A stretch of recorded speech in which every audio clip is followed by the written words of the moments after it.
republic for which it stands, one nation, under God, indivisible, with liberty and justice for all.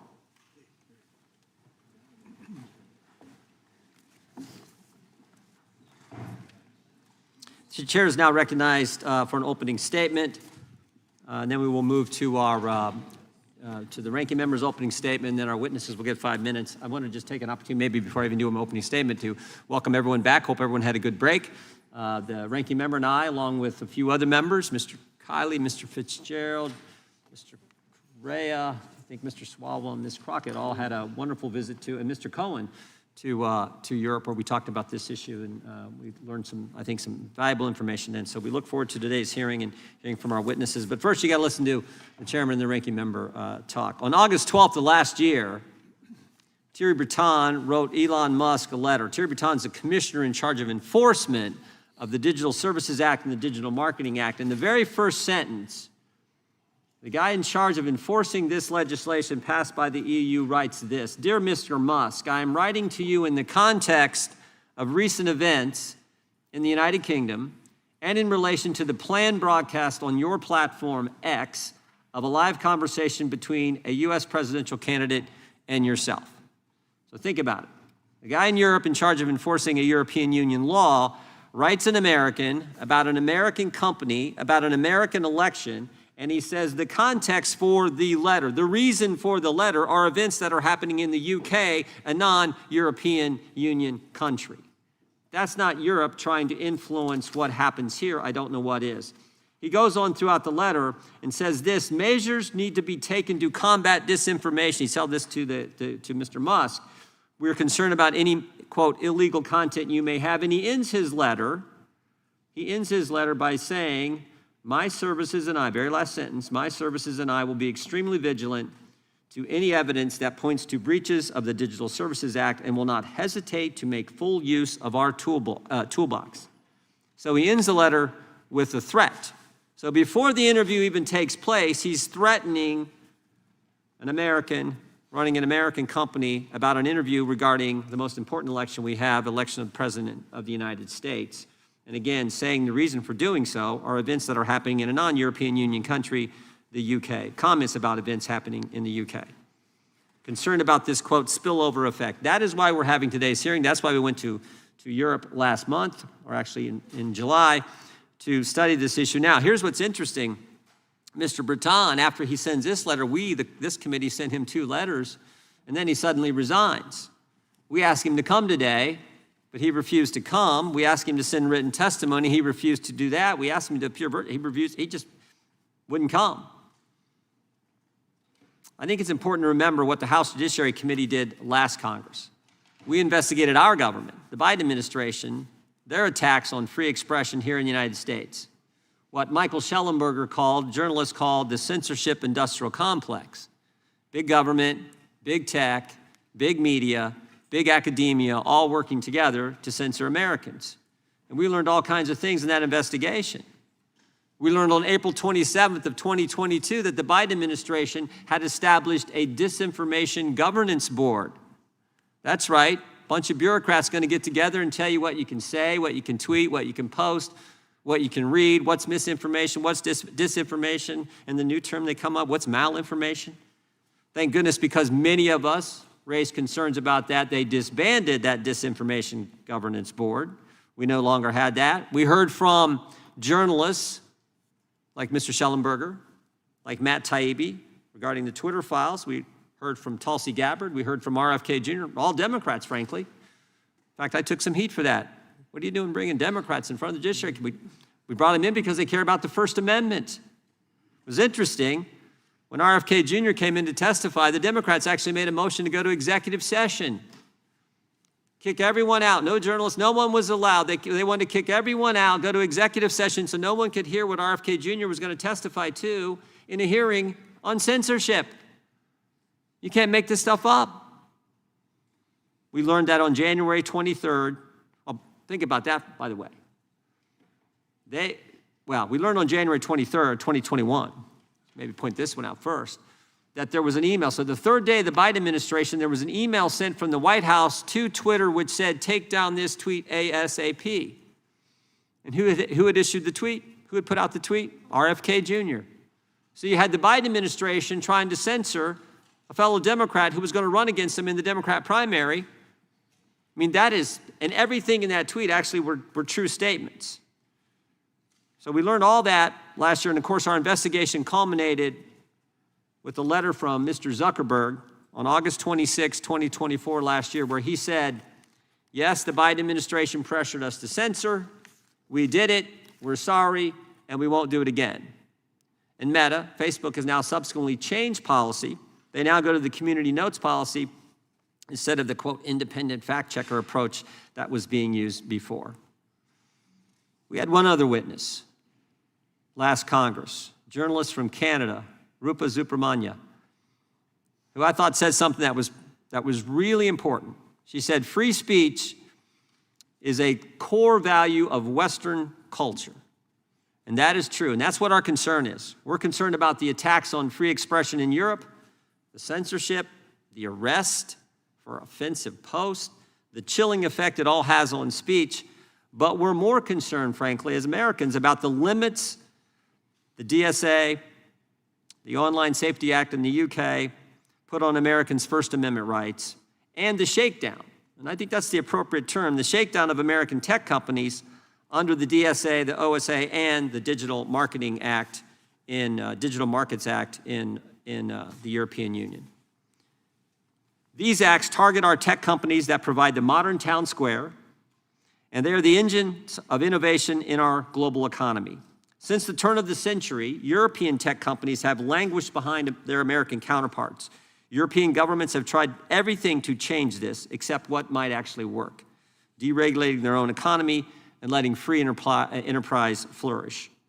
Instead of cutting red tape and allowing their own companies to innovate and grow, the EU and the UK are going after American companies that have grown to dominate the global tech landscape. Regulations like the EU's Digital Markets Act and the UK's Digital Markets Competition and Consumers Act impose burdensome requirements on US tech companies while leaving their European counterparts untouched. But these attacks on American companies won't result in a so-called European champion. Instead, China wins as Europe hurts both itself and America. They make the user experience worse. They distort the digital marketplace by allowing less innovative and less efficient foreign competitors to simply steal from US tech companies. In addition to attacking American tech companies, Europe is attacking free speech around the world, including here in America. Laws like the Digital Services Act and the Online Safety Act are the engines of global censorship regime targeting political speech disfavored by European bureaucrats. The censorship mechanism is simple. The DSA and the OSA effectively require social media platforms to change their terms of service to moderate more content. These companies have one set of standards that they apply globally because it's costly, impractical, and harmful to user privacy to change content moderation rules based on the user's location. So when platforms are forced to change their terms of service to comply with European laws, it affects what we see, what we read, what we say online here in America, infringing on Americans' First Amendment rights. And this is no accident. Even the New York Times, The Atlantic have acknowledged that these foreign censorship laws are intended to have global impact. And European actions have proven it. Again, just look at Mr. Breton's letter. Supporters say these laws make the online environment safer for children, something that we all agree with. We all want to protect kids.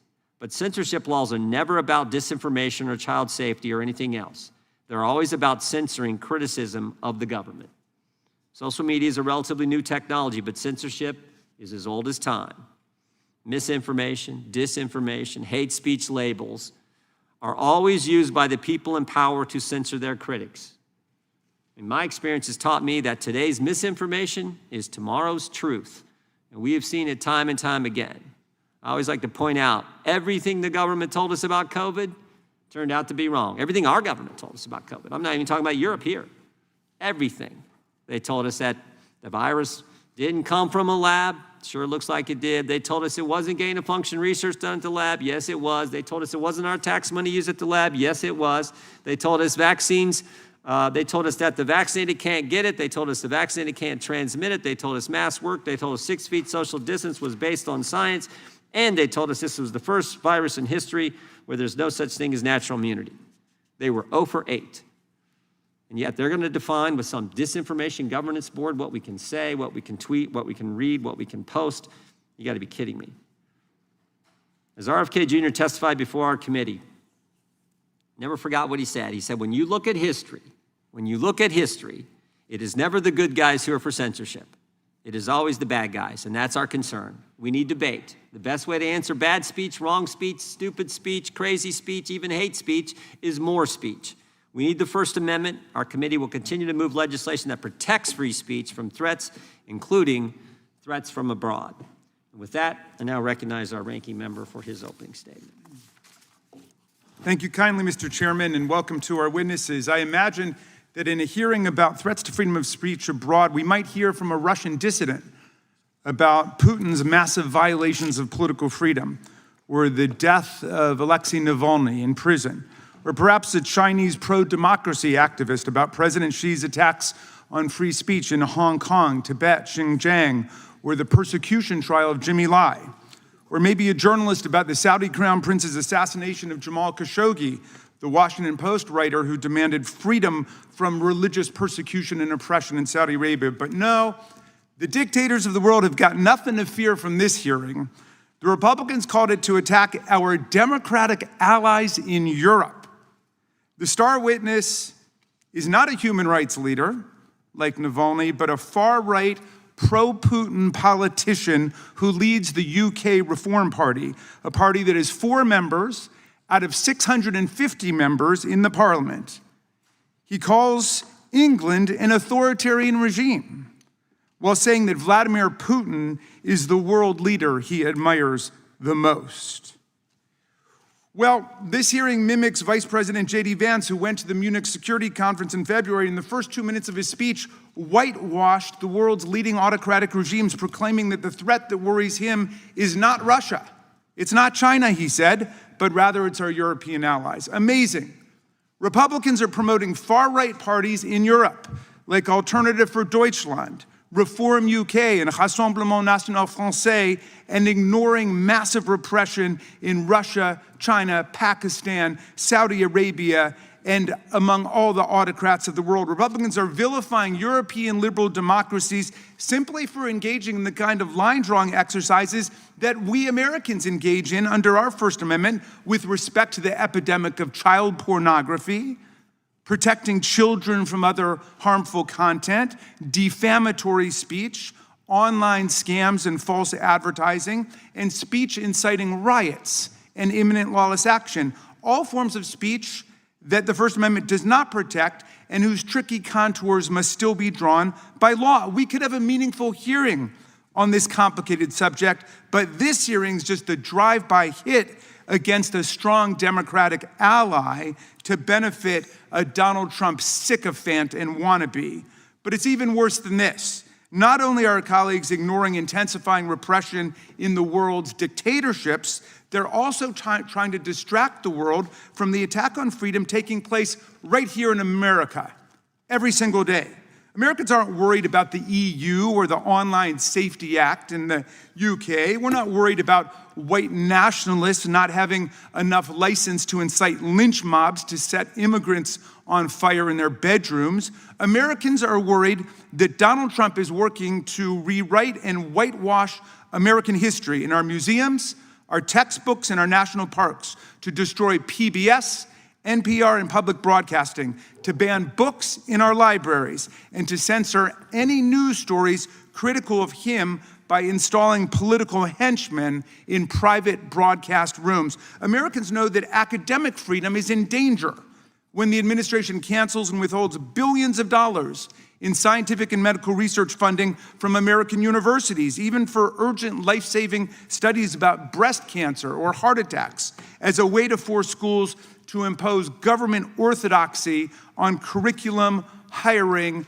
admissions, and any student and faculty speech that MAGA considers politically incorrect. Americans see Trump trying to harass, intimidate, control, and shut down the press like ABC, CBS, NBC, NPR, and PBS. The Republican-controlled FCC essentially blackmailed media companies Skydance and Paramount into agreeing to install a spy, a monitor, a minder, I think the Brits might say, to police CBS News programs to make sure that they are being sufficiently Trumpy in giving us the news in order to get approval of a merger from FCC. Meanwhile, Trump sued 60 Minutes and CBS personally for $20 billion for the frivolous cause of action that he thought an interview with Kamala Harris was edited too favorably, and then walked away with a cool $16 million in a shakedown settlement for his library, all part of a now familiar pattern. When Trump doesn't like the news, he sues the broadcaster and unleashes the FCC on them until they pay up and agree to a government spy stationed in their office. Free speech is so much in danger in the US today that if the government tries to violate our rights, we might not even be able to find a lawyer to defend ourselves because Trump is systematically exacting retribution against law firms that represent anyone on the other side of a case against him. Look, our country loves free speech. We fight for free speech. We fought for free speech, and we know it's in danger when students who are lawfully in the United States are taken off the street and arrested without warrants by masked federal agents in unmarked cars for writing an article or attending a rally that Stephen Miller doesn't like. Free speech is in danger when visitors to our country have their social media accounts screened at the border for any criticism of Donald Trump. Free speech is in danger when To Kill a Mockingbird, The Handmaid's Tale, 1984, and The Kite Runner are banned from our schools and libraries across the country, and even families defending our freedom abroad have to fight for their kids' right to read freely in public schools run by the Department of Defense. Freedom's in danger when the administration tramples the civil service rights of hundreds of thousands of nonpartisan expert civil servants. These civil servants have been protected against political discrimination for more than a century to maintain the excellence and independence of our federal workforce, but they're now being fired simply for doing their jobs, like prosecuting violent criminals and insurrectionists who try to overthrow our government and attack our police officers, or because they honestly gave honest economic information and labor statistics to the public.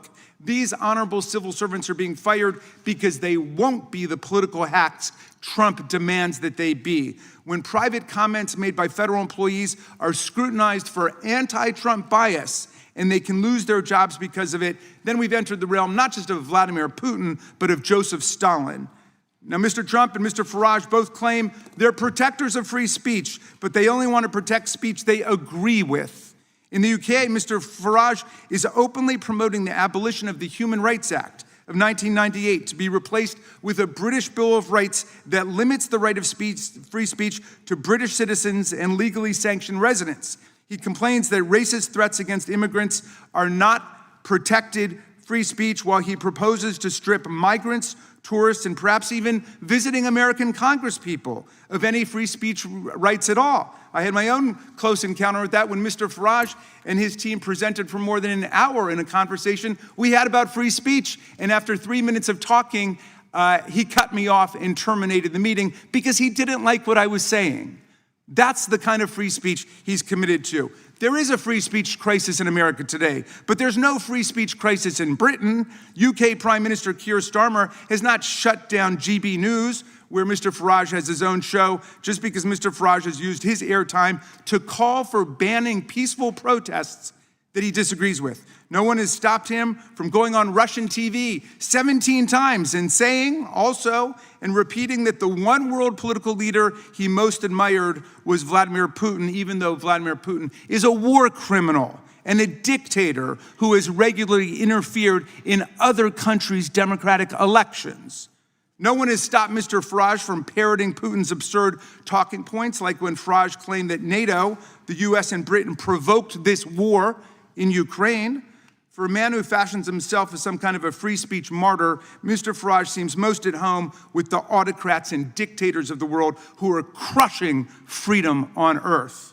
Mr. Farage wants to get rid of the Online Safety Act in his country, a law shepherded by the Conservative Party and implemented by the Labor Party, which bans child pornography online, protects children from harmful content, forbids non-consensual pornography and other unlawful content. He should go and advance the positions he's taking here in Congress today in Parliament, which is meeting today, if he's serious about it. To the people of UK who think this Putin-loving free speech imposter and Trump sycophant will protect freedom in your country, come on over to America and see what Trump and MAGA are doing to destroy our freedom, kidnap college students off the street, ban books from our libraries, militarize our police and unleash them against our communities, take over our universities, wreck our professional civil service, and turn the government into a money-making machine for Trump and his family. You might think twice before you let Mr. Farage make Britain great again. I yield back. The gentleman yields back. I would just point out that the encounter that the ranking member had with Mr. Farage was a little different at my recollection than how it was described. And I would also point out that the gentleman alleges there's no free speech in America under President Trump, while his staff member is holding up countless number of articles criticizing the Trump administration. I think that's a little bit of a, well, let's say that's not how I think it actually goes. So we now will introduce today's witnesses. We will start with the Right Honourable Nigel Farage. Mr. Farage is a member of Parliament from Clacton and the leader of the Reform UK Party.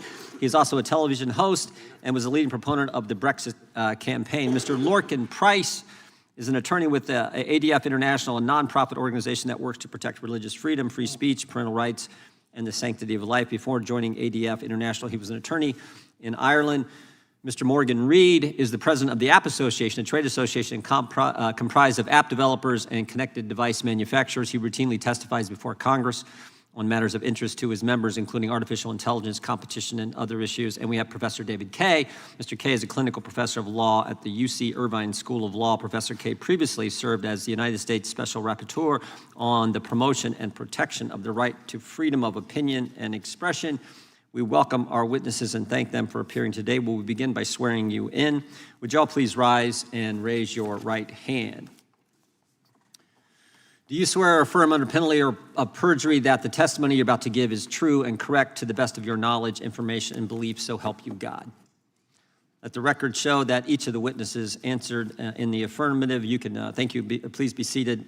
Please know that your written testimony will be entered into the record in its entirety. Accordingly, we ask that you summarize your testimony in 5 minutes.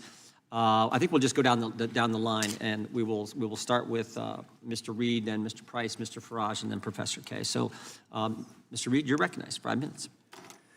My name is Morgan Reed, and I'm the president of ACT, the App Association. Our members are small and medium-sized tech companies from your districts and around the world. We build and sell the apps and the products you love. If you're scheduling a haircut, tracking your productivity at work, or using online tools to train your employees, it's likely one of my members made that happen. I'm here to tell you that our European members are just as good, just as smart, and just as entrepreneurial as our American members. Whether it's Clement Sauvage in France, Mitchell Volkring in the Netherlands, or Mark Thomas in the UK, their companies are busy trying to change the world. The difference between them and our American members can be seen in the ever-growing wall of ex-ante regulation and compliance requirements from an EU government that is constantly asking how government can be more involved rather than less. Unfortunately, the DMA is a perfect encapsulation of the problem. Ostensibly, it exists to make it easier for EU companies to compete with the US tech lead. Instead, it just creates leadership in red tape. Small companies find value in the bigger platforms for 3 boring and absolutely vital reasons. They need to offload overhead, have access to a global market, and have customer trust. Because small businesses are always overworked and undermanned. For us, offloading overhead is critical. A small business is trying to ship a product, not learn about tax laws in 160 countries. We don't want to sign multiple contracts with middlemen to handle shipping or web storage, or send bills to dozens of different platforms, each with their own PO system. Small businesses need to focus their time on serving the customer to compete. And of course, to grow your small business, you need customers. And that means access to a global market. If your product has fewer than 100 customers in your state, that's a hobby. But 100,000 customers worldwide, that's a business. Nearly every one of the DMA's designated gatekeepers are actually gateways to a global market. But you might say, Morgan, the internet itself is a global market. And we would agree, but the internet lacks one key characteristic: trust. Today, many of us take for granted the measures of keeping malware and other harmful content off of our devices and off of our shopping sites. But DMA threatens to change this by forcing companies to roll out the red carpet for bad actors. As a result, consumers will rationally steer away from startups and small developers they've never heard of and towards larger, more established rivals that spend millions on marketing and buy Super Bowl ads to build their brand. Don't forget who's pushing the DMA. It's companies like Spotify, Yelp, DuckDuckGo, companies you've heard of. And just in case you think I'm exaggerating, the first business to take advantage of the DMA's requirements wasn't some brilliant startup being kept down by big tech. It was an app called Hot Tub, a porn aggregator that can now be sideloaded and could even operate without parental controls. This is the most damaging aspect of the DMA. By forcing the gatekeepers to remove features or capabilities that would keep bad actors off your smartphone and out of your wallet, the DMA demands the world adopt a flea market model, where anybody with a plastic folding table and some boxes that fell off the back of the truck are given the same access to consumers as legitimate businesses. For small businesses, we want the platforms to provide us with ever-improving tools, features, and pricing models to make it attractive. We don't love the big platforms, we do business with them. Because without our products, their platforms aren't worth very much. Without their tools, our overhead goes up, our speed goes down, and trust goes out the window. If we have any ask of the platforms, it's for them to do more, not less. We want them to do more to reduce overhead, more to protect our intellectual property, and do more to maintain those trust relationships. And into this relatively straightforward business arrangement, Europe has injected regulatory walls like the Digital Markets Act, the Digital Services Act, the Online Safety Act, our old friend GDPR, and the newest edition, the AI Act. These laws aren't there to lower friction. They are, as Teresa Ribera at the European Commission puts it, focused on creating a culture of compliance. That's a quote. While an ever-thickening wall of overlapping regulations is exactly what compliance lawyers want, it's not what innovators want. It's not what small businesses want, and it's not what customers want. We ask you to reject the European regulatory culture and instead focus on a culture of opportunity and innovation. Small businesses never succeed if we can't beat the red tape. Thank you very much for your time, and I look forward to your questions. Thank you, Mr. Reed. Mr. Price, you're recognized for 5 minutes. Thank you very much. Good morning, Chairman Jordan, Ranking Member Raskin, distinguished members of the committee, ladies and gentlemen. My name is Lorcan Price. I am a barrister and legal counsel for ADF International, and I'm very happy to come here today to speak to you about the perilous situation for freedom of expression in Europe and why it matters for Americans. I do this on the basis of my experience litigating in speech and religious liberty cases before the European Court of Human Rights. However, today, principally, I wish to address the Digital Services Act of the European Union. But before I do that, I'd like to set the scene briefly by telling you how bad things have become in Europe and the United Kingdom, and very much building on the remarks of the chairman. Because when I met some of the members of the committee in Europe recently, I think that there was a genuine element of surprise and disbelief about the state of affairs in Europe. I'll give you some examples. In Finland, our client, Päivi Räsänen, a member of parliament, is now in year 5 of a prosecution for simply posting a verse from scripture on Twitter. Our client Rose Doherty in Scotland, a 74-year-old grandmother, was arrested by offering to have consensual conversations for people. Adam Smith-Connor, an army veteran, was prosecuted for praying silently in his head in England. And just yesterday, you'll have seen that the UK police arrested a comedian and fellow Irishman, Graham Linehan, a person I know well, for tweets about gender ideology. German pensioners are having their homes raided and are being prosecuted for insulting politicians. Indeed, one member of the Green Party in Germany has over 700 criminal complaints outstanding for insult. What's happening in Europe is, as Vice President Vance said on St. Valentine's Day in Munich, a serious retreat from a fundamental value, that of free speech.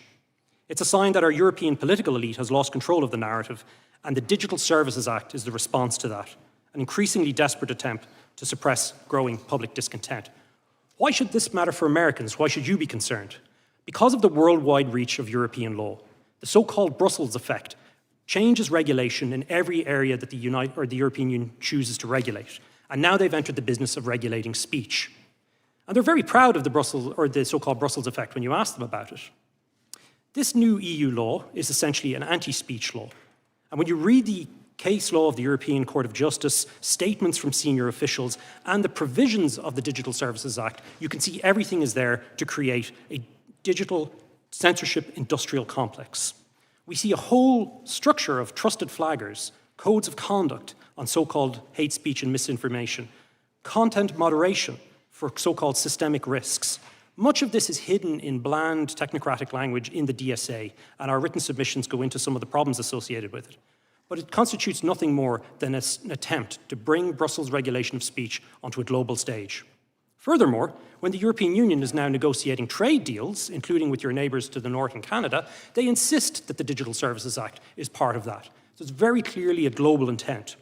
It means that the European Union will set the global standard when it comes to speech. And because of the laws that I just outlined in Europe, the type of prosecutions we're seeing, it's an extremely low standard. It draws, I would suggest to you, a digital curtain where once there was an iron curtain. And US companies bear the brunt disproportionately of this. They're hijacked by the DSA to become essentially the EU's global censorship police, whether they like it or not. The DSA contains expansive powers of investigation, huge compliance costs, and crippling fines if they're found to be non-compliant for removing so-called illegal content. Indeed, I commend your committee's report recently on showing the bias at the heart of the system. As we speak, companies are having to make a decision, an invidious decision between whether or not they defend German pensioners criticizing politicians or they comply with the European Commission and with national laws. We know from COVID censorship which is the most likely route they take. Compliance is easier and cheaper, but it is not good for speech. Indeed, yesterday I was just informed by a senior lawyer for a major US company that the Germans are prosecuting a 14-year-old boy for a mild online post. They want the identity of another post outside Germany, and they've launched criminal proceedings against US employees of this company for refusing to pass over the identity information. That's the attitude we're dealing with. We've seen it from Thierry Breton, from others in the European Commission. They want this censorship power and they want it globally. The digital square is one of the great gifts from the United States to the world. It has been transformative for our political discussion. But the EU wants to make itself the sheriff of the square, and it's armed itself with powerful tools. And there are more to come, unfortunately, including the Democracy Shield. I agree with Ranking Member Raskin that it is sad when close allies and democracies do this kind of thing. And we must call them out for it. We must take a stand against this new censorship wave. Democracy requires free speech. I'm looking forward to our discussion and any questions you may have. Thank you, Mr. Price. The Right Honourable Member of Parliament, Mr. Farage, is recognized. Well, thank you very much indeed. Good morning, everybody. Thank you, Chairman Jordan, for inviting me here today. And it turns out, with news in the last 48 hours, to have been really rather timely. I'm delighted to reacquaint with the charming Mr. Raskin. That was a delightful testimony you gave me earlier on with your speech. But hey, that's fine. You can say what you like. I don't care.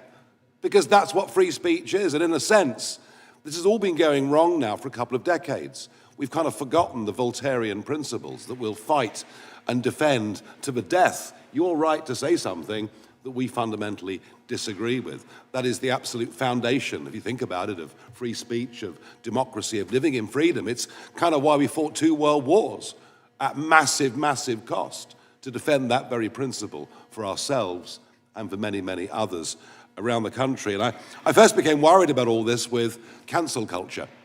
You know, the idea that we can't have this speaker go to a university because some people might be offended by what he or she have to say. It is important to note that there is not a parent in the United Kingdom, and I would guess it's the same for America too, that is not concerned about content their children as minors can find on the internet. Not a single parent that is not concerned about this. But at the moment, we're not finding the right solutions. I do myself begin to think that hardware might be one of the solutions. That laptops, that handsets could be programmed so that many, many apps and many, many services simply aren't available from these devices. But what we've done is to go down the legislative route. And it's extraordinary that, you know, I come from the land of Magna Carta. I come from the land that gave us the mother of parliaments, and it doesn't give me any great joy to be sitting in America and describing the really awful authoritarian situation that we have now sunk into. J.D. Vance did us all a service at the Munich Security Conference back in February this year. He really got this debate up and running, and it's a vital one. We've run on since then. The Online Safety Act was put in place by the last Conservative government. I don't doubt for a minute they're good intentions, but sometimes the road to hell is paved with those good intentions. And we are now where we are. We have a couple of very famous cases. We, of course, have Lucy Connolly, who put out an intemperate tweet after the savage murder of those 3 beautiful young girls, she herself, a mother who had lost a child. It was intemperate, it was wrong, but she removed it 3.5 hours later, sentenced to 31 months in prison. She's now out, having served 40% of the time. I wanted to bring her with me today as living proof of what can go wrong. Sadly, the restrictions that have been put on her banned her from making the trip, which is a very, very great shame. And we, of course, have the extraordinary events that we understood yesterday of Graham Linehan, the comedic writer, and he put out some tweets months ago when he was in Arizona, and months later he arrives at Heathrow Airport to be met by 5 armed police. Armed police, not a big deal in the USA, a very big deal in the United Kingdom. 5 of them. And he was arrested and taken away for questioning. He's not even a British citizen. He's an Irish citizen. This could happen to any American man or woman that goes to Heathrow that has said things online that the British government and British police don't like. It is a potentially big threat to tech bosses, to many, many others. This legislation we've got will damage trade between our countries, threaten free speech across the West because of the knock-on rollout effects of this legislation from us or from the European Union. So I've come today as well to be a klaxon, to say to you, don't allow, piece by piece, this to happen here in America. And you would be doing us and yourselves and all freedom-loving people a favor if your politicians and your businesses said to the British government, you've simply got this wrong. At what point did we become North Korea? Well, I think the Irish comedy writer found that out 2 days ago at Heathrow Airport. This is a genuinely worrying, concerning, and shocking situation, and I thank you for the opportunity to come here today. Thank you, Mr. Wright. Well said. Thank you, Mr. Farage. Professor Kaye, you're recognized for 5 minutes. Chairman Jordan, Ranking Member Raskin, members of the committee, thank you for the invitation to appear before you. I ask that my written statement be entered into the record. My name is David Kaye. I'm a law professor at the University of California, Irvine, where I research and teach in international law. I know something about censorship. From 2014 to 2020, I was the United Nations Special Rapporteur on Freedom of Opinion and Expression. In that role, I monitored a growing global assault on free speech. Among other things, I led a landmark effort to call out China's attacks on civil society. I detailed repression of media and criticism in Putin's Russia. I condemned Iran's suppression of dissent.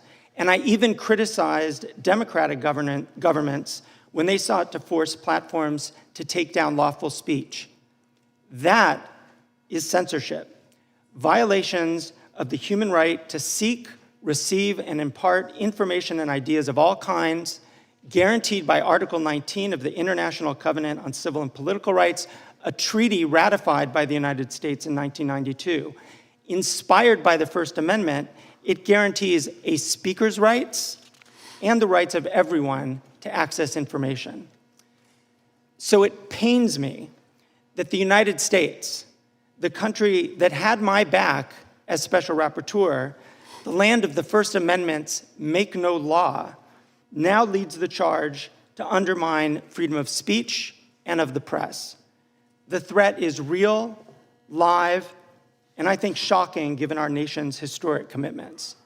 The administration follows a well-worn path, A few examples. The silencing of scientists and public health officials. Just last week, the head of the CDC was fired because she would not agree to change her conclusions about vaccines. The administration has scrubbed websites that doctors and parents use to make decisions. Censoring and punishing speech of visitors. In visa interviews and at the border, there are increasing reports of officers screening visitors according to their social media activity or detaining and deporting based on speech and op-eds. And the repeated assaults on the media, as we've seen attacks on public broadcasting, frivolous lawsuits against media outlets, and the decimation of Voice of America. This is the tip of an iceberg of censorship that should concern this committee and every American. Yet US officials who claim to be free speech warriors are spending their time looking abroad. Now, I know of nobody who argues that EU and British laws on speech are perfect. Still, the EU Digital Services Act and the UK Online Safety Act respond to problems both sides of the aisle in Congress have found serious but have yet to address: the enormous, opaque, and unaccountable power of a small number of massive tech companies over our information environments. The EU answered the question of massive platform power not by claiming new powers to take down content or accounts. It adopted new rules to empower users, including by requiring notice and an opportunity to appeal content moderation decisions.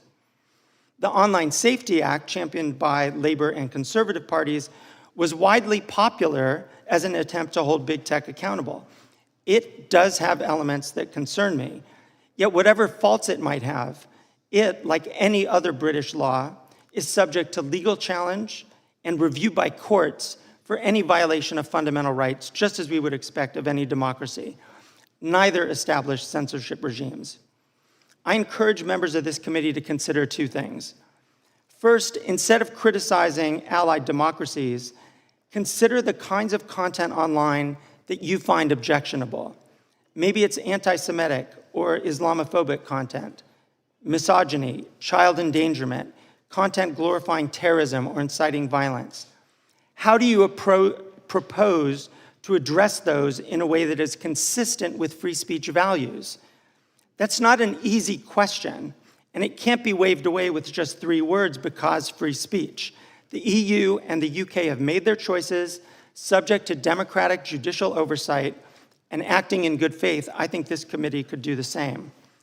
Second, this committee has the obligation to protect Americans' freedom of expression here at home. The administration is putting freedom of expression under direct attack, and I think oversight and constraint from this committee would make quite a bit of sense. That, I would respectfully submit, is the real threat to American speech and innovation, and I look forward to your questions. Thank you. Thank you, Professor. The chair, we'll now proceed under the 5-minute rule. The chair now recognizes the chairman of the subcommittee, Mr. Fitzgerald. Thank you, Chairman Jordan. Well, one of the things we found out on our trip through Europe was that the U.S. innovates, China duplicates, and now the EU regulates. Mr. Reid, I have a question for you first. Reports estimate that complying with the EU's Digital Markets Act, the DMA, could cost American companies up to $1 billion every single year. That's not just a number on a page. Those costs ultimately fall on American workers, who will see fewer jobs, on consumers, who will face higher prices and fewer choices, and on entrepreneurs, who will have a harder time competing against subsidized foreign rivals. Mr. Reid, is it correct that these compliance costs affect our economy? And what does it mean for America if Europe is allowed to impose these kind of costs on U.S. innovation? The short answer is yes, absolutely. The more detailed answer is that, unfortunately, Europe has taken an ex-ante approach to regulation. The United States has always done well with an ex post. As a small business entrepreneur, I actually want fraud to be gone after. I want deceptive practices to be reduced. But unfortunately, what we see in the EU is an ex-ante process that ups my compliance requirements without actually giving customers the certainty of the result. So it's absolutely raising costs, and for American developers, we see one of the largest problems is how do you get to those European customers if the first tranche you hit is paying a compliance lawyer to meet all of these tests? Thank you. Mr. Price, our Federal Trade Commission Chairman Ferguson has warned the government regulation can stifle, obviously, competition and innovation, and in many cases, the government itself becomes the most dangerous of all the monopolies. Isn't it the DMA, is the DMA a perfect example of that? It kind of weaponizes and makes it burdensome with regulations. Can you give me your comments on the DMA and what do you think the status is right now? I certainly agree that European regulation generally slows down competition. It creates a situation whereby companies are unable to innovate with any degree of speed because they're constantly looking over their shoulder towards regulators around compliance. DMA, a very good example of that. Not just the DMA, though. Of course, you have the General Data Protection Regulation, GDPR. You have the DSA, the Digital Services Act, and constantly more and more being added. It's been estimated in the digital market space alone since 2016. 30 pages of regulation existed at the time. We're now over 1,000 and growing. So the European Union's response to American innovation is more and more regulation, generally around nebulous concepts like safetyism and protecting consumers, but very often just, particularly with the DSA, to create, unfortunately, a censorship industrial complex, as I outlined.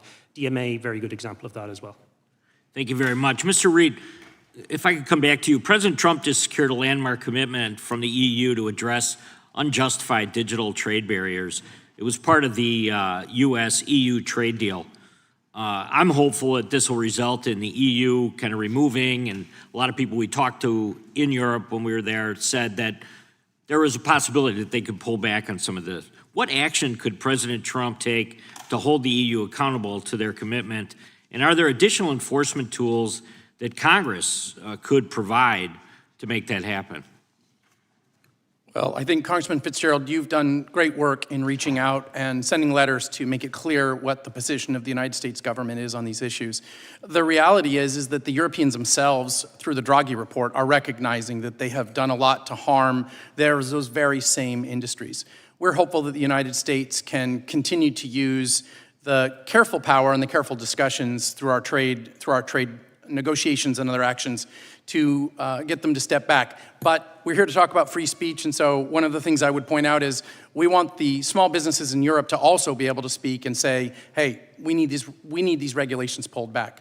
So just to follow up to that then as well, a 2024 staff report by the Housing Oversight Committee found that FTC Chair Lina Khan was using taxpayer dollars to send agency quote-unquote liaisons to the EU to assist with the implementation of the Digital Markets Act. Mr. Reid, do you think it's appropriate for that type of consultation or for the use of taxpayer dollars to help a foreign country implement laws that unfairly discriminate against U.S. companies? Well, we don't think taxpayer dollars should ever be used to unfairly discriminate against United States companies. We're hopeful that U.S. taxpayer dollars can be used to ensure open markets around the world and a safe environment for our entrepreneurs to succeed. Thank you, Chairman. I yield back. Gentleman yields back. The chair now recognizes the chairman of the subcommittee, or ranking member of the subcommittee, gentleman who made a big announcement this week. We're sorry to hear about, but we appreciate your service, and you are recognized for 5 minutes. Thank you. Mr. Chairman, there is a clear and present danger to free speech in America, but it is not across the Atlantic Ocean. It is right here in Washington, sitting in the Oval Office. At a time when the greatest threat to the First Amendment rights of Americans resides in the White House, our Republican colleagues have brought us here today to talk about Europe. They've invited a fringe politician from the United Kingdom to attack the laws regulating certain conduct online in his country and the European Union, laws that are intended to combat disinformation by hostile foreign actors, hate speech, and other fraudulent or criminal conduct. They have sounded the alarms about these foreign laws, but when it comes to the Trump administration's suppression of speech in this country, Republicans are curiously and dangerously silent. There is virtually no corner of society that Donald Trump and his administration have left untouched by their effort to impose their radical views on the American people and to stamp out dissent. Since taking office, President Trump and members of his administration have used the powers of the executive branch in an attempt to silence their political opponents by attacking our core democratic institutions, such as academia, the legal profession, and journalism. These are moves straight out of the authoritarian playbook.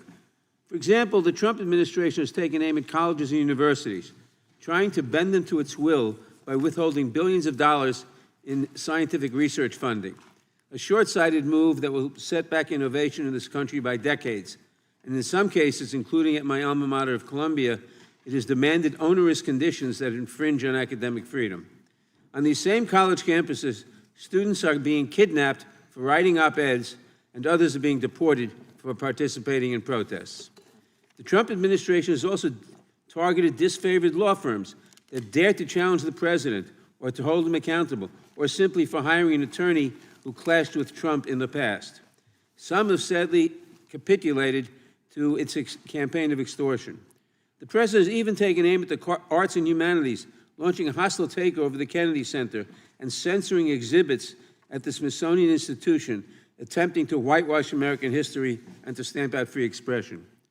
He has also engaged in a dangerous campaign of harassment and intimidation of the media. For example, last October, he sued CBS for $10 billion for editing a 60 Minutes interview with Kamala Harris in a way he didn't like. Although this suit was widely ridiculed by First Amendment attorneys who called it meritless and absurd, Paramount, the parent company of CBS News, was desperate to win approval from the Trump-controlled FCC for its proposed multi-billion-dollar merger and felt pressure to settle this baseless lawsuit. Ultimately, it paid $16 million to settle the suit, and just days later, the FCC approved the merger. What a coincidence.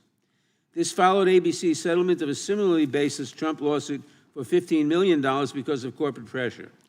And now the Wall Street Journal and Rupert Murdoch face their own $10 billion lawsuit from Donald Trump over the Journal's reporting that shed new light on Trump's well-documented relationship with Jeffrey Epstein. I'm not aware of any president in the past suing media companies or newspapers or television stations for free expression they didn't like. Professor Kay, the free press is essential to our democracy and the rule of law. Can you explain how President Trump's attacks on the news media and his attempts to sue them into silence impact freedom of expression and freedom of speech in this country?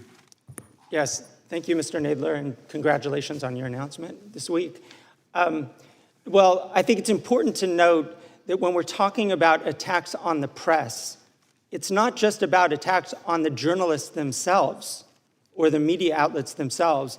It's about every American's right of access to information. It's about the freedom of public debate that we get from a media that isn't intimidated either by suit or by criticism from the Oval Office or whatever it might be.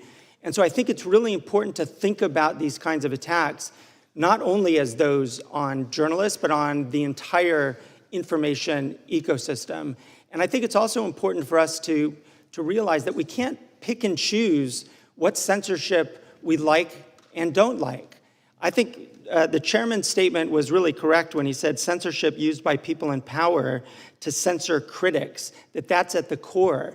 And we should be examining where do we see that. We tend to see that quite a bit in this country, I think in an unprecedented way. In your testimony, you identified a number of threats to freedom of expression in the United States, including science and public health. It's also been reported that the government has a list of hundreds of words, ranging from issues related to climate change to diversity, equity, and inclusion, that it essentially is banned from government websites and users to make funding decisions. Is this true? I've seen those reports, and I understand that to be true as well, particularly the use of lists of words, essentially to censor research that would be conducted by scientists at universities and at national academies in the United States. Thank you. My time has expired. I yield back. Gentleman yields back. Ranking member is recognized for unanimous consent. Understand? Yes. Gentleman's Thank you, Mr. recognized. Chairman. This is a minority fact sheet about the majority's report on the Digital Services Act. Well, we'll look forward to reading that. Without objection. Mr. Chairman, I have another. The gentleman from New York is recognized for unanimous consent. Mr. Chairman, I have a unanimous consent request. I ask unanimous consent to enter into the record an article published by Reuters on October 29th, 2024, titled Fact Check, UK Woman Jailed for Inciting Racial Hatred, Not Posting Hurtful Words, which confirms that Lucy Connolly pled guilty to inciting racial hatred and was not, as claimed in deceptive social media posts, punished merely for posting, quote, edgy words on the internet. Without objection, I'm sure we'll Thank be you, Mr. some Chairman. comments about that later. And the gentleman from California is recognized for 5 minutes. Thank you, Mr. Chairman. Professor Kaye, being a fellow Californian, I'm sure you're aware and could correct the ranking member that our own governor has sued Fox for $787 million. Isn't that correct? I'm not familiar with that. Well, I didn't think you would be, but neither was the ranking member, apparently. MP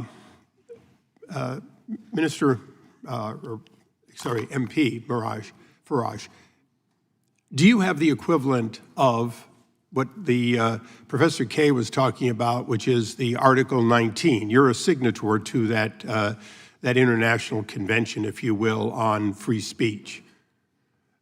Do you feel that it is being observed in the UK?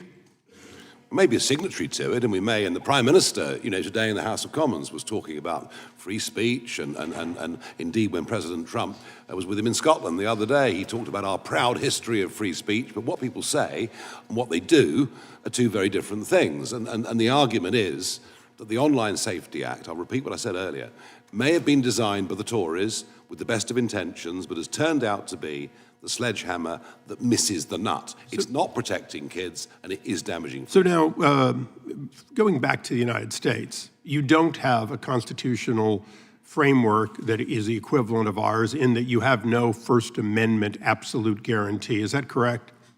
It is correct. Our Constitution isn't in written form. It's based on common law that's evolved and adapted over centuries, and your founding fathers looked at the best bits that we had. So it appears in Europe and in the UK, free speech is whatever the bloody members think it is at a given time, and it changes with the will of the people they elect. Is that right?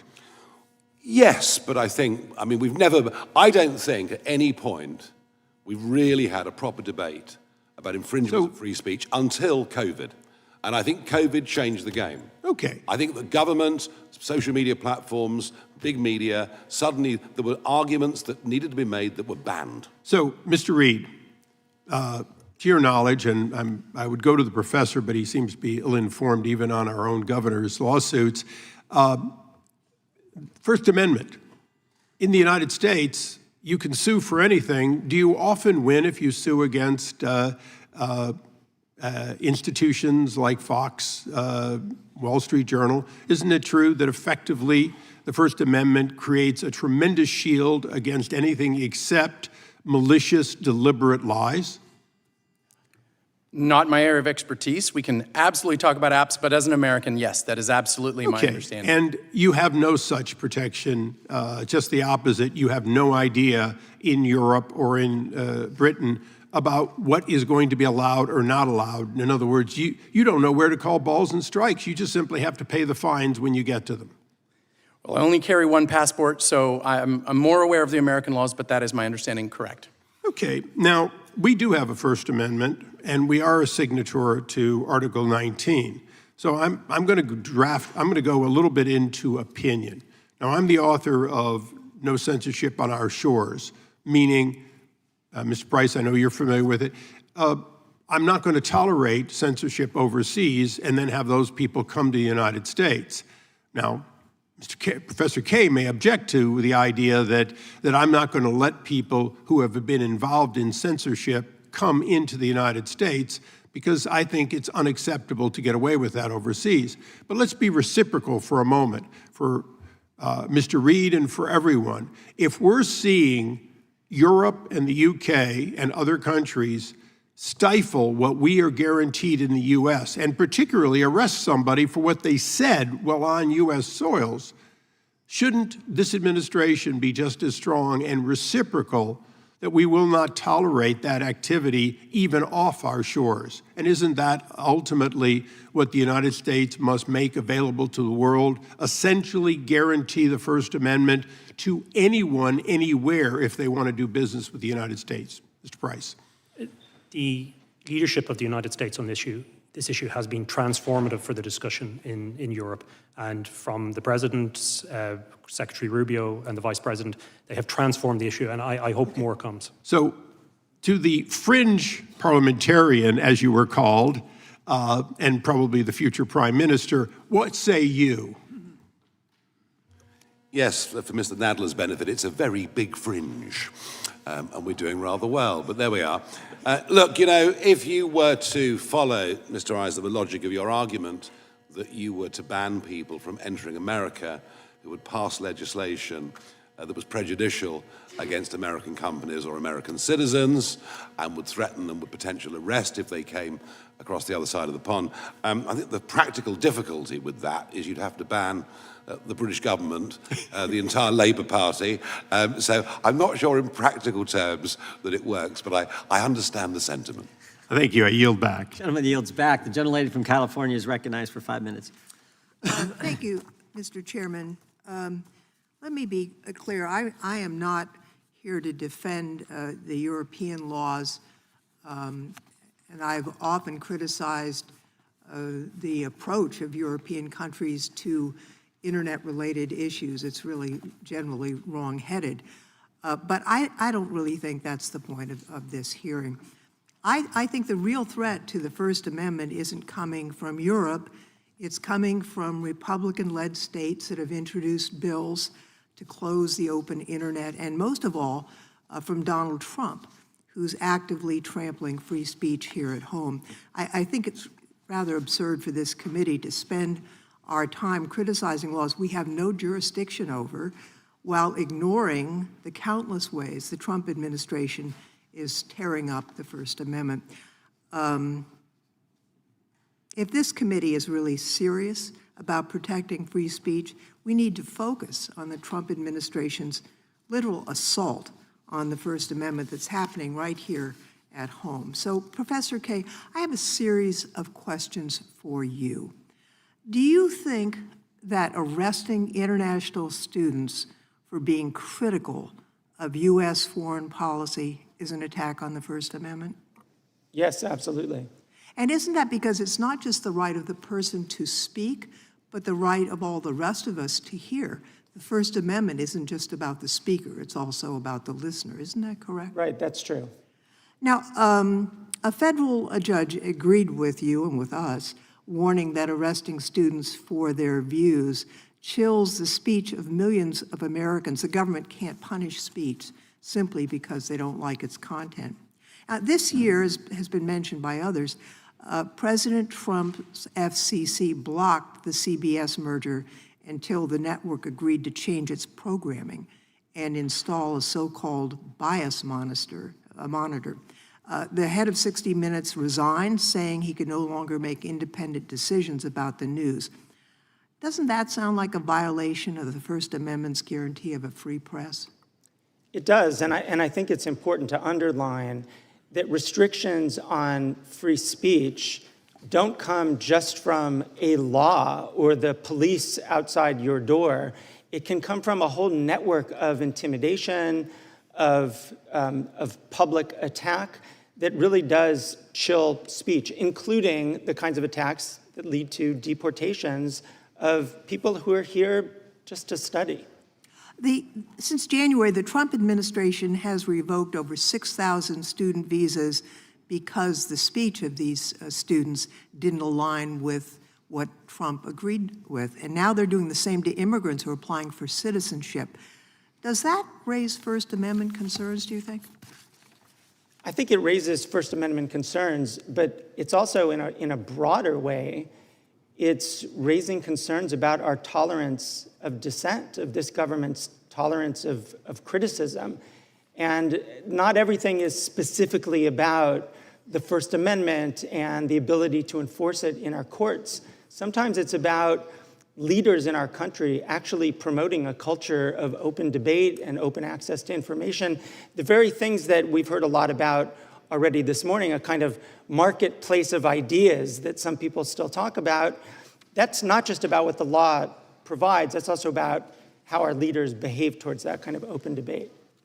The Federal Trade Commission held up a merger of two major advertising firms, Omnicom and Interpublic, until they agreed to run ads on X, essentially a government-ordered gift to Elon Musk. Isn't that a blatant violation of free speech standards, forcing private companies to promote speech they otherwise wouldn't?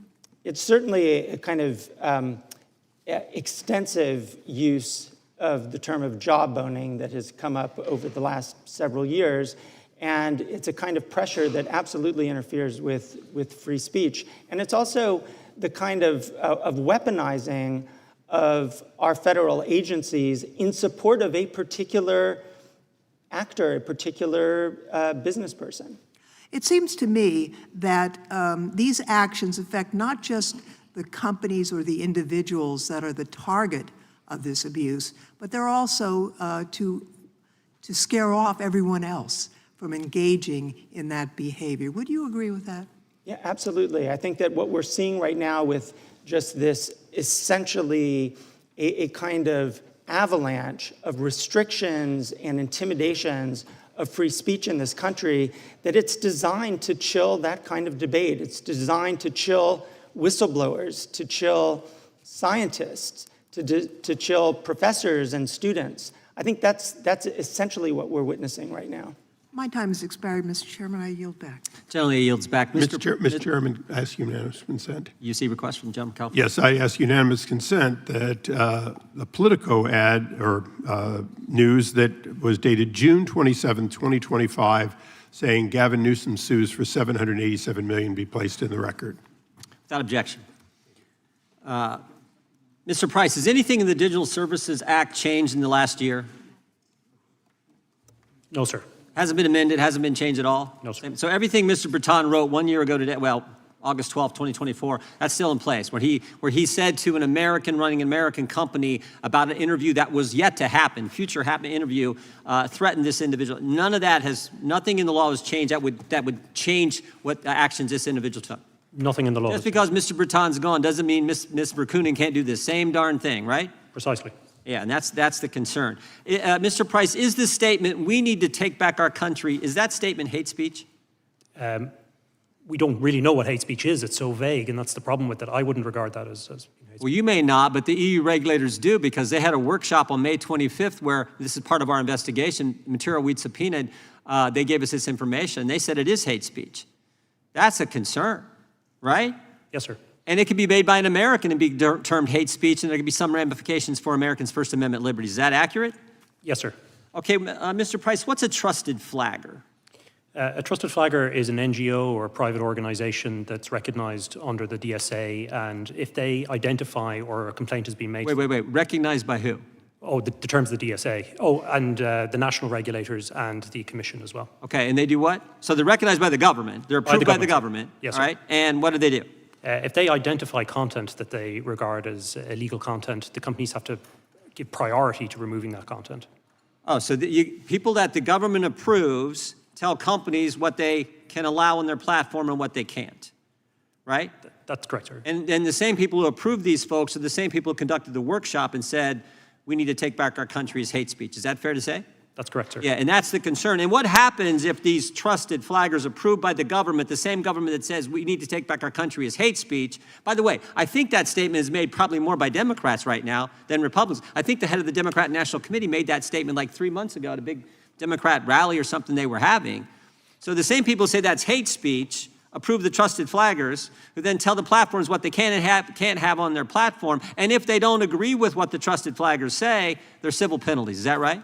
Yes, sir. Both under national law and the DSA, investigations begin, and there's a whole process that can result in enforcement and then ultimately crippling fines for companies. And those crippling fines, those civil penalties can be what, 5%, 10% of global revenue, depending on the Online Services Act or the DSA? Under the DSA, 6%. 6%?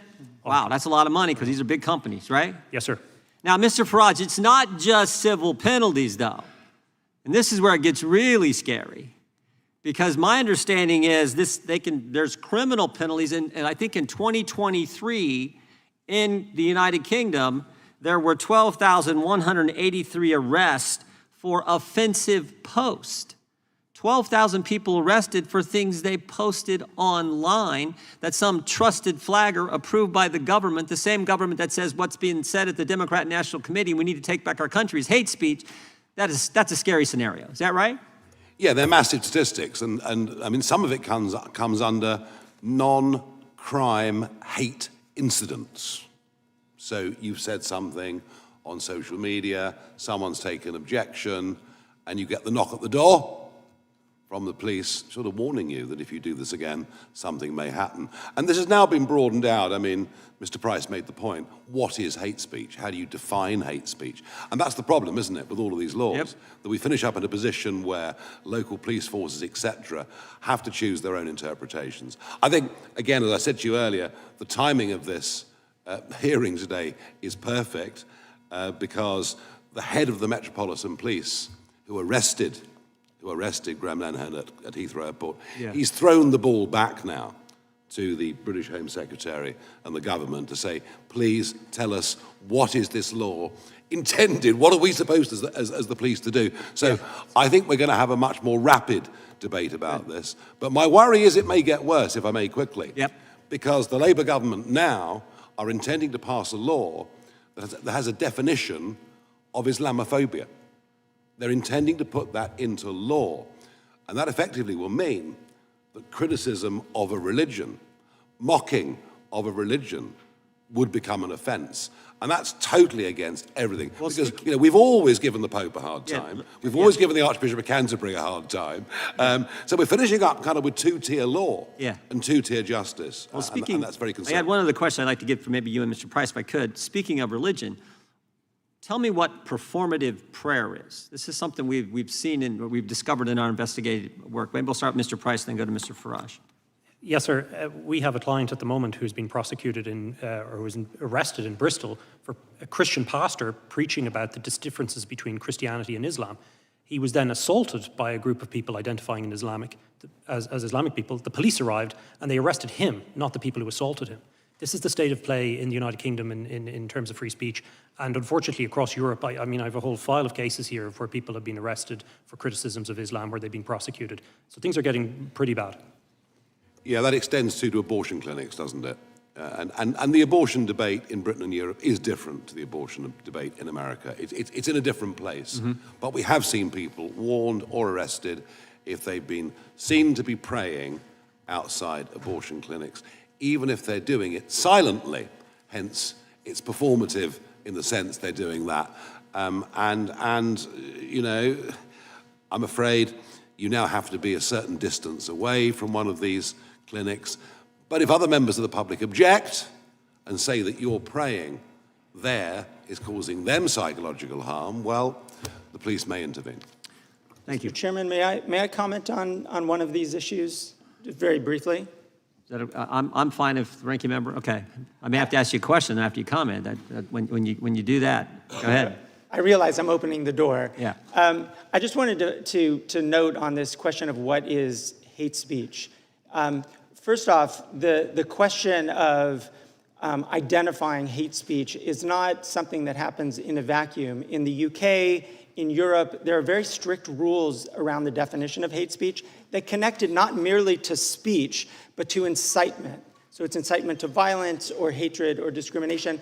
And I think that's just an important baseline point, that this isn't just about pure speech, it's about the kind of speech that might lead to violence. And related to that, when you mentioned this hypothetical of take back our country, and is that hate speech? My understanding is that that came up in the context of a hypothetical related to persistent harassment of a Muslim girl. And that was the hypothetical. And the question was, in that particular context, did that constitute a kind of incitement to some violence against this young girl? So I think it's important to put some of these kinds of abstract questions into that kind of context. Professor, did you agree with the Biden administration when they established the Disinformation Governance Board? I didn't take a position on that. I do think that disinformation is an issue that... The government should be deciding what we can say and what we can't? Absolutely not. Okay, well, that's good to know. I'll give the ranking member a little extra time if he so desires. With that, I'll recognize the gentleman from Tennessee. Thank you, Mr. Chair. And firstly, I was pleased to join on the Codell, and it was a very fine, good Codell. I appreciate the chair, my friend and my classmate from 2006. One of the things I found most heartening about the Codell, we had a tour of Parliament, and along with us were two conservative members who were, I think they were either in the House of Lords, maybe one was in the Lords and one was in the House of Commons, but they talked to us about Magna Carta and about how it's the basis of our laws, and there was a copy there and copies here and there and whatever, but how precious the Magna Carta is. And they suggested to us that a legislator, this was in the House of Lords where we spoke, that a legislator is not somebody who votes. A legislator's job is not just to vote. A legislator's job is to stand up to an out-of-control executive. Very telling for British Parliament members to instruct us on what we should be doing, and I thank him for that. I'm a strong supporter of free speech and always have been, but I find this hearing a bit disingenuous because of the problems we have here in America. Free speech includes the speech of those with whom we disagree, people who say vile things, and in my case, I find racist and anti-Semitic and Islamophobic type speech is something I find foul, but it's protected by free speech and offensive speech as well. That does not mean that there aren't limitations, however, and speech can be harmful, dangerous, and infringe on other people's rights. It isn't a free-for-all, though. And the U.S. and our First Amendment does not have a monopoly on what constitutes free speech. There is speech protected by the First Amendment, like corporate political donations, which I think is misplaced and misapplied. And there are times when our legal system itself suppresses disfavored speech. I passed the Speech Act in the 111th Congress. I think Mr. Issa was my co-sponsor, and it dealt with the fact that Britain is a favored nation for defamation actions, and it's easy to get a defamation judgment there. We would not allow those judgments to be recognized here in our country under the Speech Act if the activities that took place did not conform to our laws on free speech. And I would think Mr. Farage could try to look at changing their laws on defamation and contour more to what we see in the First Amendment, and that might be good for the people in England. Two of my good friends, most revered friends, were from England, London, Christopher Hitchens and Sir Bill Browder. And they've written books, and they could be subject to such laws as well. But work on protecting your English authors. Who, from Shakespeare on, they've been pretty good. We used to be bipartisan in these efforts to look out for free speech, but President Trump has taken on free speech in ways that would never have been thought about. And I think Mr. Lofgren brought some points to Professor Kay. And it's not just laws, it's autocratic actions as well. President Trump, as Mr. Dalio said clearly, but so many other people have said it and felt it, is bringing us on the verge of an autocratic state. And his actions in trying to bring law firms to their knees, colleges to their knees,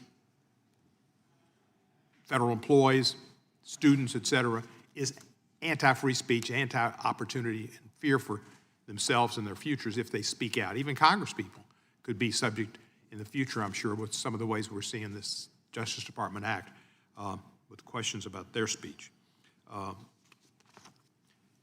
Our president has sued every broadcasting company almost, and they've gone after CNN, they've gone after NBC, and they pick some of these fringe people to pick on the Ukrainian president about his attire.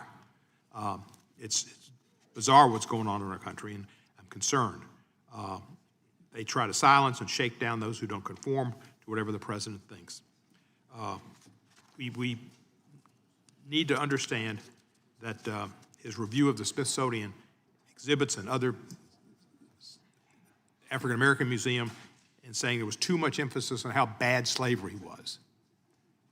I don't know how you could find anything good about slavery, and Edwin Starr, who's a singer, would tell you slavery, like war, there's absolutely nothing good about it. So we shouldn't be trying to. Professor Kay, how would you compare, from your expertise, how we evaluate and compare with relative states of freedom of expression written in the United States? Where do you see the comparisons?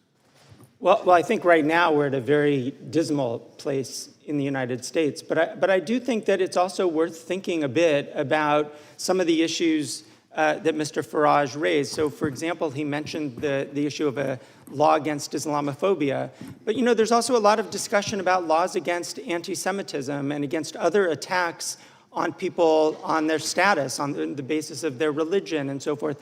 Those are actually valuable conversations to have. But you can't just sort of pick and choose which censorship or which restrictions are okay and which are not. You really need to have a general view as to what's appropriate. And I think, again, the chairman's point about censorship being a focus on criticism is the appropriate one.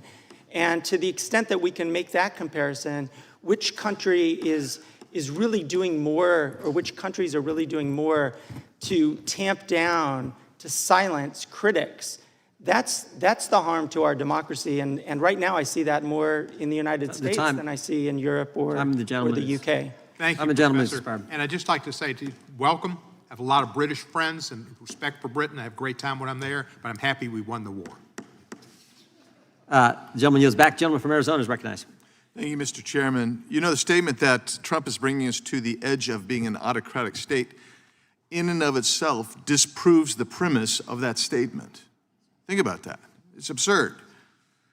Under the First Amendment, the general proposition is that government should not be regulating the content of its citizens' speech. You have the opposing idea that it's the responsibility of government to decide not only what its citizens should think, but what content they are allowed to see and engage with. To some, the reality of the government regulation of speech may sound like it's a distant, authoritarian notion that won't come to the United States of America, but I would ask you to just think back again. I'm reminded of Orwell's 1984. Think of the memory hole that people are trying to memory hole right now, some even on this panel, sir, who don't want you to realize how bad a government can be when it attempts to censor right here in the United States. For instance, President Obama, this is from an article I'd asked for unanimous consent. President Obama has been the most aggressive administration in history, not only going after whistleblowers, but after pursuing reporters who write their stories. How about this one, the Biden legacy? How about this whole stack, and I'll put these in just a second. It's convenient to memory hole what the Biden administration did, what they did to suppress dissent and contrary opinion. I'll get into that in a second. The actions of European governments show that the type of censorship by government is not only possible, but very much doable. Under the guise of public safety, government officials in Europe have suppressed and arrested individuals who have simply engaged in political speech that is arbitrarily deemed to be unspeakable by the government. This kind of regime doesn't just appear on the scene, though. It takes time to develop. And we've seen it here, and that's why I'm taking this opportunity to remind you that FISA must be reformed. FISA must be reformed. So, Mr. Price, you alluded to this, and so I have this document right here that compares the GDP growth of EU versus the U.S. 1998 to 2023. And the U.S. has grown about 87%, almost 90%. The EU has increased its GDP by about 13%. So you have almost a 6x variable there. The question is, when you set these kind of draconian fines and you set up a system that is amorphous and almost indefinable, might it not also have some more than just even the safety, ostensible safety of the society? Might it lead to trying to regulate when you can't innovate? I think that's very much the case, sir. We've seen it not just in the area of speech, but obviously, as we were discussing, the Digital Markets Act, data protection, and so on. And Europe is facing some very serious structural problems demographically, financially.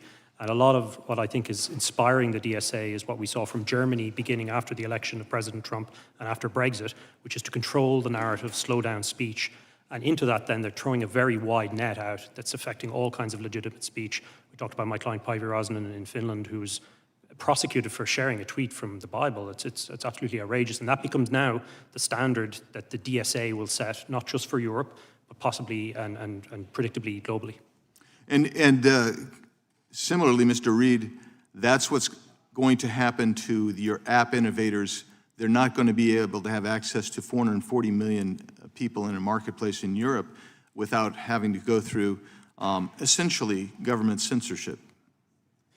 Well, I think you hit it earlier when you said that their focus has been on regulating or adding legislation. And it isn't one piece of regulation or one piece of legislation that has caused problems for our innovators, both in the UK, in the EU, and in America. It's been the stacking effect. Because if you start with one regulation, you say, I can handle that, I'll build that into my business. It's when you have one, then two, then four, then six. So what's been the biggest problem for growth has been their answer is that old quip, the beatings will continue until morale improves. We often feel that way about regulation. Innovation will get regulated until we get more innovation, and I don't think that will work out. Thanks, Mr. Reed. Now I'll finish with you, Mr. Farage. What happened to the great countries of the West? I mean, seriously, and their liberal understanding of civil rights and the ability to speak one's mind openly without fear of arrest or censorship or abuse of harassment by the government? I think what went wrong in many ways is we forgot why we actually had those liberties and had those freedoms in the first place. We forgot that, as I mentioned, I touched on earlier, we forgot the huge sacrifices that were made by citizens alive at that time to defend those principles against tyranny and against dictatorship. We've kind of lost our way in understanding why we are as we are. And I think that has permeated through the education system, or I'm not sure we've been teaching good values. The slavery comment was made earlier. I completely understand there's nothing good about slavery. But take our country, we spent decades driving slavery off the high seas. So whilst we were perpetrators to begin